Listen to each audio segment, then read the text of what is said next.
সেদিন স্কুলে আয়োজন করা হয়েছিল একটা পিকনিকের। সারা বছর বাচ্চাদের পড়াশোনার চাপ, বিভিন্ন কাজের চাপ, সাথে সাথে আরও অনেক প্রেশার থাকে। আর এখন একটু প্রেশার কম, তবুও বলবো না যে নেই। মার্কশিট তৈরির সাথে সাথে খাতা দেখা সমস্ত কিছুই করতে হচ্ছে। আর তার ফাঁকে আয়োজন করা হলো একটা ছোট্ট পিকনিকের। সেই অর্থে বিশাল কিছু নয়, আবার কমও নয়। তো সকাল থেকেই মোটামুটি সবজি যা কাটাকাটি ছিল সব শুরু হয়ে গেছিলো। আর আমি যেহেতু একটু লেটে ঢুকেছিলাম, তাই কাটাকাটিগুলো না দেখতে পারলেও সমস্ত কিছু ধুয়ে পরিষ্কার করে রেডি হয়ে গেছে, সেখান থেকেই শুরু করলাম। তো চলো আজকে দেখে নিই আমাদের পিকনিকে কি কি রান্না হলো আর আমরা কিভাবে মজা করলাম।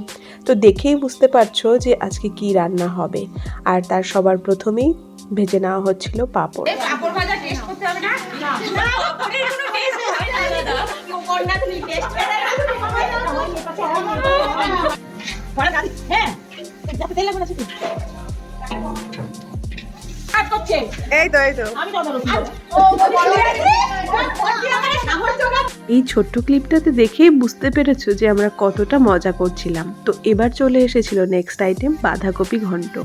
বাঁধাকপি ঘন্ট খেতে আমাদের তো ভালোই লাগে, আর কম বেশি শীতের সময় এই আইটেমটা সবারই মোটামুটি ভালো লাগে। আর তারপরে চলে আসলো এই যে মেইন আইটেম, গোবিন্দভোগ চালের খিচুড়ি।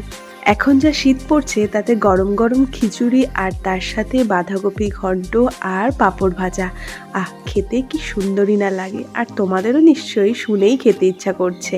তো আমরাও কিন্তু পিকনিকের সমস্ত রান্না মোটামুটি কমপ্লিট করে সবাই মিলে খেতে বসে গেছিলাম।